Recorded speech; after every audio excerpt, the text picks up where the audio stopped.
balandinanga merci vraiment donc to kutani lisusu na bino na dans la tribune de réflexion hein, présentée par votre humble serviteur internet RFI de l'IDPS donc la tribune de réflexion donc amoni bo benda ki pe moi mingi et donc c'est-à-dire fallait to beta ba masolo parce que ndeka ka tolobaka ngomba morote eleki makanisi na mulai donc c'est-à-dire na web sabino bo balandanga ya tribune de réflexion ya lelo et loko ni nezali oyebi na vie et loka liboso enakumisi nzambe parce que ndenge asalanga congolais et loka liboso parce que ndenge nazaka congolais boye naza fier ya kosakana te parce que eloko yo esa malelo na Congo nebisi bino balandi na nga tribune et de réflexion lelo je suis fier d'être congolais et puis bino badiasa batu bwana poto parce que ngam na pesa kombo wana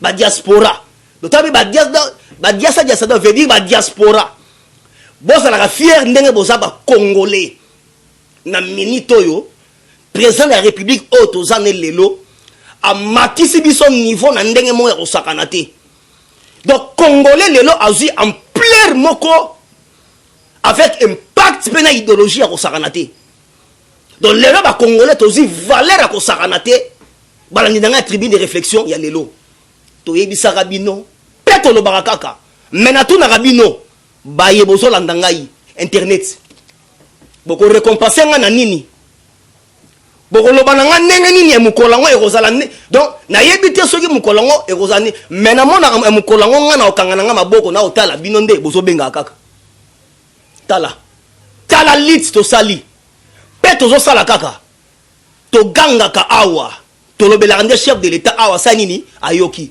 na to mona chef de l'état ya mayela boité lokola Fachi Béton l'aigle du Seigneur balandi na nga tribu de réflexion dollar ekweyi na niveau moko ya kosakana te dollar na minito yo na to ya banque eza na 1850 donc chaque jour kolala kolamuka dollar ezo perdre 50 francs 50 fois tito kozongisa ngo na 9000 ndenge ezalaki parce que na betaki baebolanda ngai donc c'est-à-dire l'homme prudent voit le mal de loin tangu déjà tolobaka oyo awa be mission oyo et ça déjà service à renseignement mobimba donc c'est-à-dire mokonzi mboka babombela ka été balobelaka po yazwa idée asala yango dollar ekite na niveau moko balandi na ngai ya tribu de réflexion lelo okondimate mais oyebi babitumba oyo ebanda mwakala batalamuka FCC na biso batu ya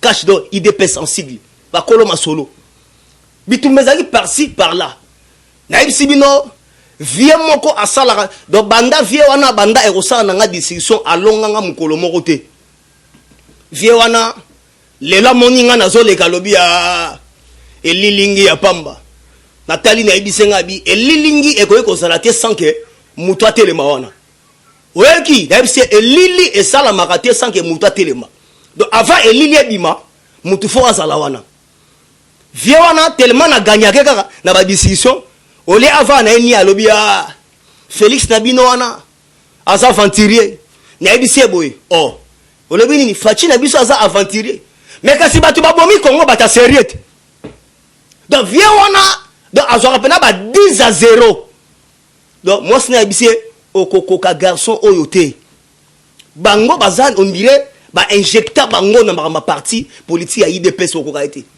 via teliga bi moi no yo na kokaka te ben oui moi sina bi kasi yo moko obandi yete yebisi yeke non Fachi na bino wana za aventurier yepe a répondre non batu babomi Congo kasi bangande bata sérieux donc na minute bana poto e ba dia ça Fachi Béton akutaki Congo squelette akuti Congo mikuwa donc Kabila sali le côté na Congo wa donc Congo mikuwa ko donc Fachi déjà na akuta Congo et si ba kunda mutapola siko to comment déjà emikuwa siko Fachi aza ko résister donc ko résister siko RDC donc azong c'est siko emikuwa bana poto politique ekomi elengi ya ibsibino dollar ekiti pe ezo kitakaka mais chef de l'état et silité parce que biso toza ba gardien du temple na yo to signalako toujours siko etikali Damas Pendant qu'il s'est petit problème.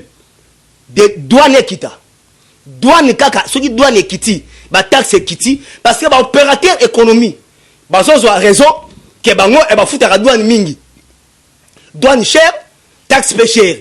Alors chef de l'État, yo ozali litoyi. Pour biso ozali litoyi pe lisuna yo. Et le banango yo moko, j'ai survécu à un complot à Genève, mais je remercie ma base de m'avoir sorti de là. Oh base zolo banayo. En mikolo IDPS, tout ça ma Cassio wapi. Talaga ba aussi ba président Aïe, Jean-Marc Kabundi le Bogard Azawana. Aussi le grand CG Augustin Kabouya Bazawana. Hein, aussi bango nyonso en forme super forme. Côté présidence, ba salutation na minga na talaga qui tengeye le grand conseiller, le grand Jack Bauer comme on a na pesa de combo. Pour internet, vous avez dit na pesa. Donc so benga na benga o Jack Bauer, c'est que qui tengeye pour mikolo a ça ba rôle moro ya osaranate. C'est que Jack Bauer yewana. Voilà balanga tribune et des réflexions et lelo. Donc talaga dollar et quoi itina li fobo. Vous comprendre ndi ngwana. Tebi saka bango boye. Li soko ezanga mbeli mais e kataka nyei ndambo. Et lingola basiko nini? FCC bakanisa ki biso ba kolongola biso mbamo en vrague tokei. De bakanisa ki ngwana. Mais ok biso to longola bango na ndambo ti to kosala penda 5 ans ya kokanga batu. 5 ans ya kotondi sa prison ya makala. To ko kombo la bango na niveau moko donc ya kosakana te. Donc système ya kombo kaka. To ko balayer bango pena to parce que Congo est sa salité trop. Et puis déjà na lancé déjà appel. Bana poto ba dia sa dia sabobo ngama. Kalate recensement iso banda awa. To kozaba carte identité talaka depuis 84 jusqu'à nos jours. To zona nos carte identité. Ba carte électeur oyo to zalaka nango oyo. Ya nyamoyo. Oyo ya pamba pamboyo. Ba Rwanda ba pirate na niveau moko ya kosakana te ba carte oyo. Hein? Caméra nansi bendenga mona. Moi carte oyo ba Rwanda ba pirate ngo ba Uganda ba Burundi ba koma nango. Alors le quoi déjà to banda recensement awa. Dans le recensement de ce place to ba vraie identité. Mais to sangi na bino boye. Ministre de l'Intérieur. Le rôle de dossier ça déjà na maboko na yo. Photo zo ba vraie carte identité et puis faire la biométrique. Te ba qui est qui parce que ba Rwanda baza wa trop batuana ti batuana photo fouiller ba on a ba parler ba Burundi baza trop ba Uganda baza trop ba Libanais baza trop ba Indien baza trop ba Chinois baza trop donc si qu'on photo ba qui est qui parce que identité oh na exibino na ba Chinois baza na Rwanda kutu na parlons même pas na Uganda na Burundi na Tanzanie alors photo soit carte d'identité, donc carte pour citoyens congolais. Et puis, ministre intérieur, faut ça la biométrie. Fait ça, la carte, il y a valeur. Angola, quand tu as na sima. Angola, il y a vraie carte identité. Et ben, un billet de citadin national. Biso photo soit plus que billet, faut identité bien, faut ordinateur bien. Tout soit. Ce qui t'a déjà la carte d'identité et qu'on permettre biso un enrôlement. Tout ça, sous enrôlement, t'es pas ok. Na vote ndengwana na fungoli bino ka ndeka na pesa ki LCC que attention lisoko ezanga na ngombeli me kataka nyei ndambo pona nini matata mponyo à la barre. Tout comme le soleil se lève avec l'éclat chaque matin. Tipo matata mponyo à table étranger basakana na Congo te oyo eleki. Donc tellement Kabila et Morazagi étranger à Liboso a même les biso et bela d'étrangers donc un moniteur baké au désarmé kingakati donc ba continuer ba soudanais siko muto yo yemo azaki grand fa quoi siko appuyer Congo na batu donc matata mponyo oyo je dis bien matata mponyo oyo donc à l'époque parce que on ne peut pas compter le présent sans se rendre compte du passé. Ça c'est l'internet. Maman et tribune de réflexion Bolanda. À l'époque, Oyo, Lunda Bouloulou Azara, premier ministre. Je dis bien, donc c'est que Seri Azaïr. À l'époque, Lunda Bouloulou Azara, premier ministre. oyo Matata Mponyo Macron wana lunda bululu alubiango. À l'époque Matata Mponyo oyo azalaki ambassadeur ya Rwanda na Zaïre.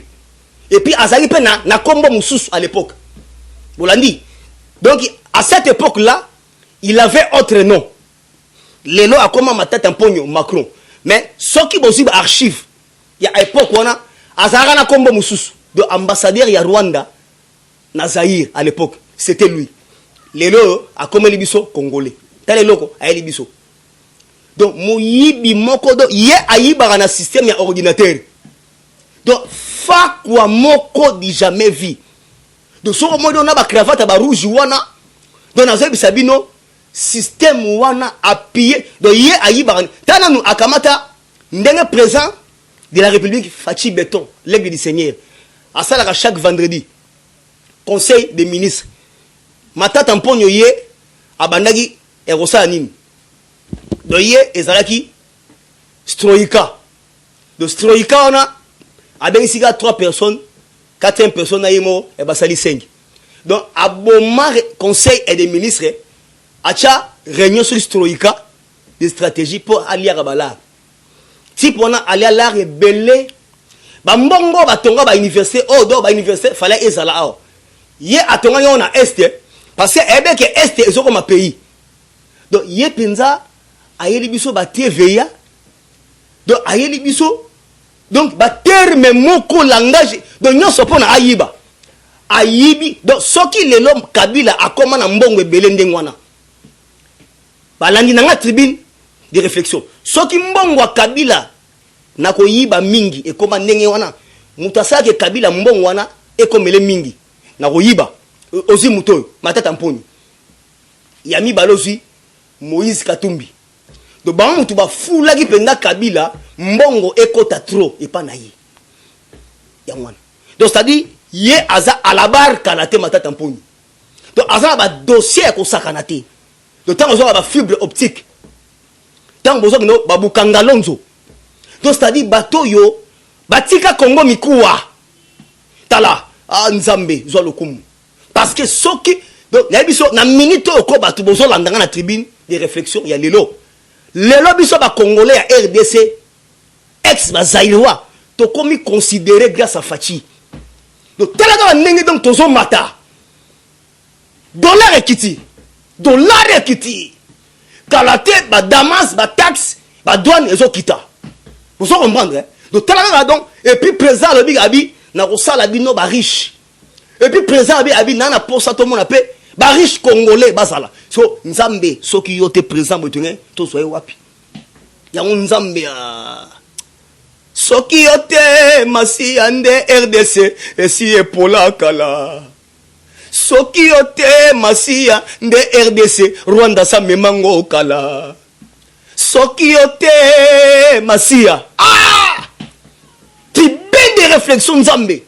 Président Boye. Tomati Valère. To zaki batu pamba lelo to komi considérer. Même ibino na poto kuna e ba dia sa. Ozo mandre. Ba Charlotte Ndenga place e bozali. Ba Anima Samba place e bozali. Ba SP Kawa place e bozakuna. Ya? Ozo mandre. Ba José Batous lelo e bo komi considérer.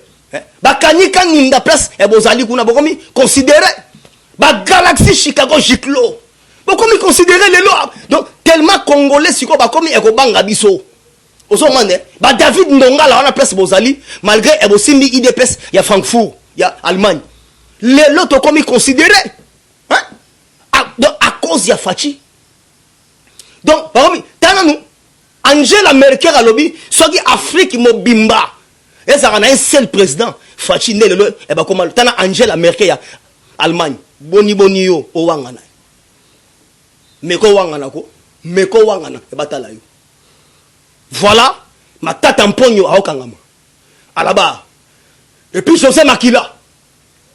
Et puis Janine Mabunda. Femme wana azana ba dossier faut bango à l'époque ali ministre ya portefeuille. Ba la rebelle le kana chobo ali yangope. Donc, femme, on a un dossier. Voilà, dans la tribune de réflexion, il y a l'élo. Donc, qu'est-ce qu'on a dossier à Cameroun? Voilà, Matata Mponyo. Tout Rwandais. J'ai dit bien tout Rwandais. à l'époque ya Zaïre azaki ambassadeur ya Rwanda awa lela comme biso na kombo ya mususu tala ndenga ba Rwanda basakani na biso kasi ndemo na ba ruberu a haute ministre moko nano alobate donc ministre moko ayoka nakate mais il est là Rwandais amelama siko donc voilà ça ba bombe à retardement vous au monde ndiangwana bienvenue à cette tranche de tribune de réflexion tala na mon lobel na bino internet RFI à l'IDPS fimbu na système à combo ne pas ça mais on doit 5 ans au kangama ne ça on élection les lotes lobby balandi na ngai Vital Kamerhe lobby makamne et na cour de cassation balandi na tribune et de réflexion il y a les bateau yo ba osakana bateau na zomona ba osakana na nzambe donc makambo alongoli yango na cour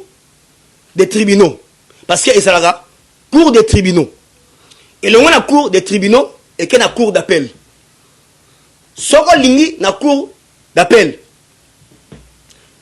au moni moyen te au maintenant na cour de cassation sikoyo tangu amoni ke ba peine ba katele leki ebele ba voka na tellement ba zoli mbongo mingi au lieu que mbongo wana abenda bilili ke non ason son na trésor public y rien parce que mbongo Congo mikolo et comme côté na trésor public ba dia sa to comme na budget pendako donc na FC binoko na moment oyo tozoloba nous avons un chef de l'État nous avons un responsable à la tête liboso kitsa Congo ezalaka vide Kabila oyo nanto mona zoba boete donc mutu mobimba donc ndeza boye ba audit kuta yeba kité évaluation ayebité siko mutaboye akamba Congo 50 ans nzambe tika na minute on est boye siko caméra azaki lobi na cour de cassation makamune bataliango babino baso répondre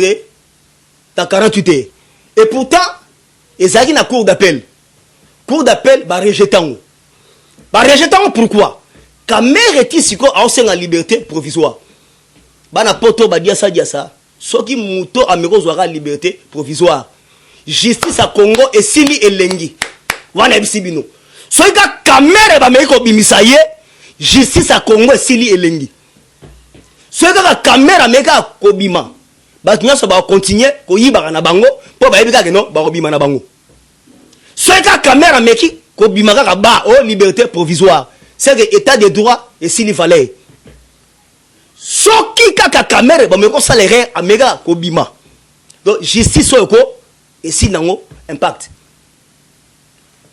cour d'appel ba boaki sié à qu'est-ce qu'on a cour de cassation na cour de cassation ba pesié 48 heures dans lobby nango ba kata e makambwana souci na bango ezani na liberté provisoire o bazoluka so ba pesié kaka ba mutakimi akimba moko bon siko ndinga bana boye ba mbongo a Congo o ba yibi donc ezali donc ça déjà criminel économie parce que États-Unis ba mutandenga moi abika ezate siko mutayibi mbongo a Congo boye siko yo cour de cassation ba bi dans 48 heures donc c'est que lobby mais espérons que bon rejeter en asala et na boloko parce que faut subir ma peine si pour wana amener biso vidir ya kosakanate parce que ça ressort cour de cassation ba boksango si comme ba moko akena cour constitutionnelle ya ndinga parce que ça cour de tribunaux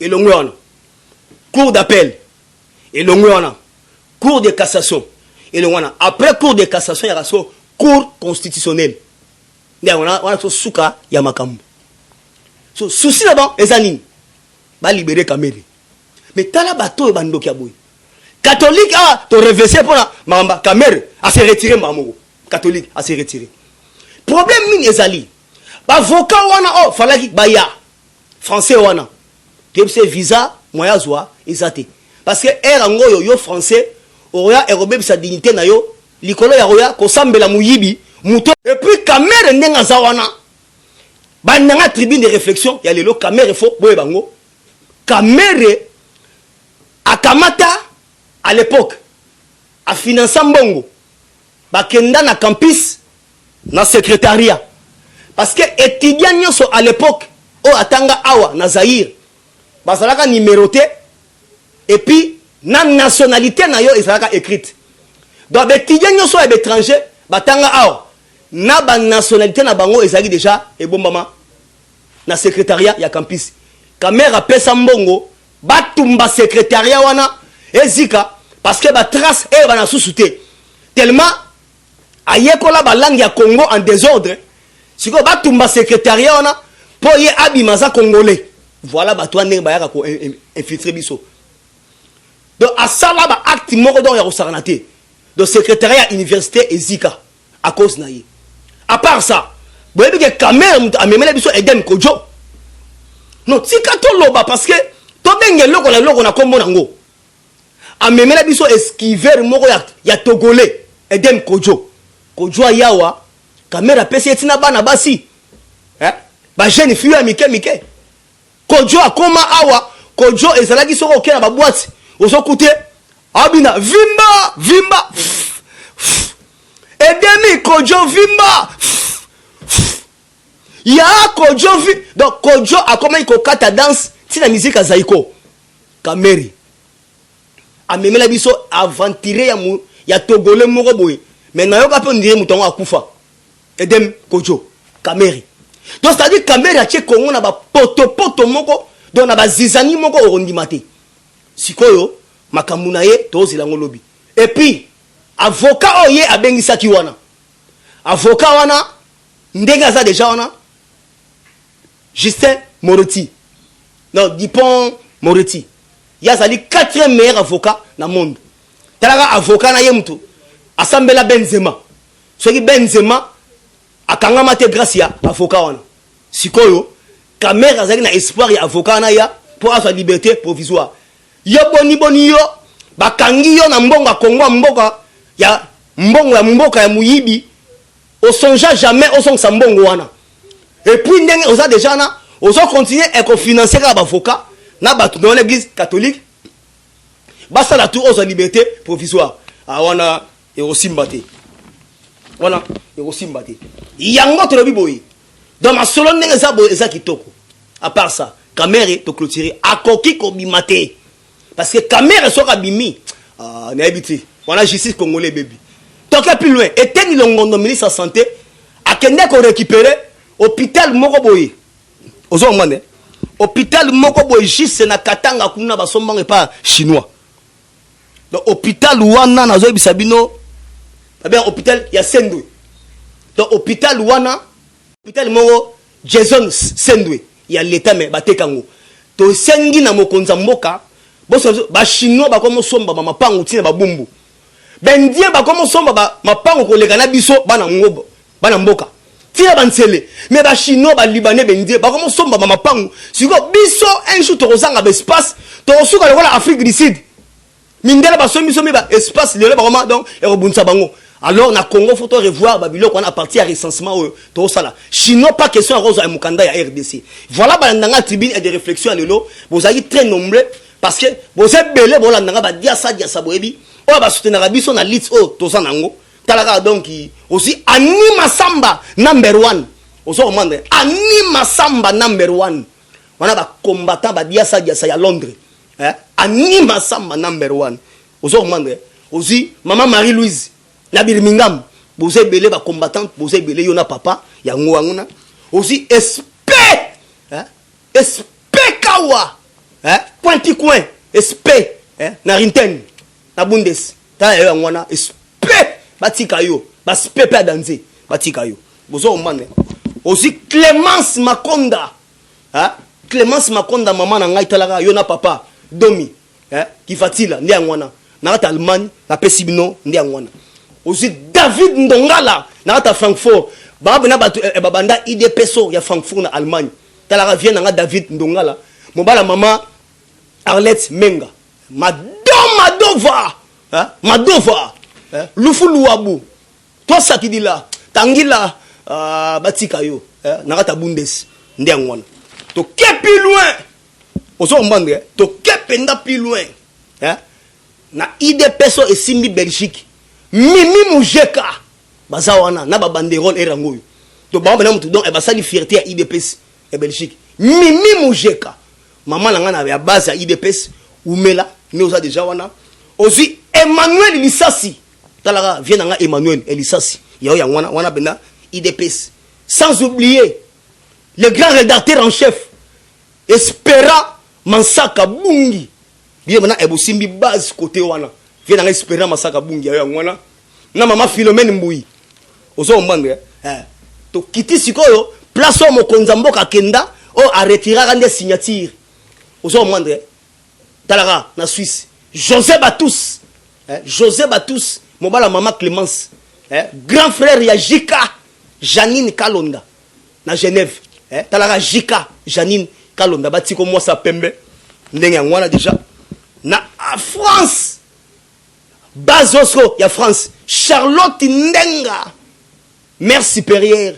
ozo mwandre liziba o ekaukakate na 15e arrondissement na kata Paris ozo mwandre Charlotte Ndenga ozo mwandre elle était tout en blanc talakaka apesa talate ya ngwana kanyika ninda le futur député kanyika ninda le futur député talakaka batika yo le grand maestro na bosani yote talakaka Galaxy Chicago Giclo maestro yo ya ngwana les grands Galaxy Chicago Giclo yao yangwana et puis à ma mère Marie-Josée talaka maman nanga Marie-Josée place aux ali yao ba mota ngwana et puis maman nanga talaka Noël Nzila nde yangwana donc et puis mon vieux oyo bobunda minga lita IDPS serait ba mbwakem ba liaou kala mon vieux Joseph Nkosi Kapenda nde yangwana ndenge ça déjà wana vraiment na pesibino ba mbota trop talaka na Côte d'Ivoire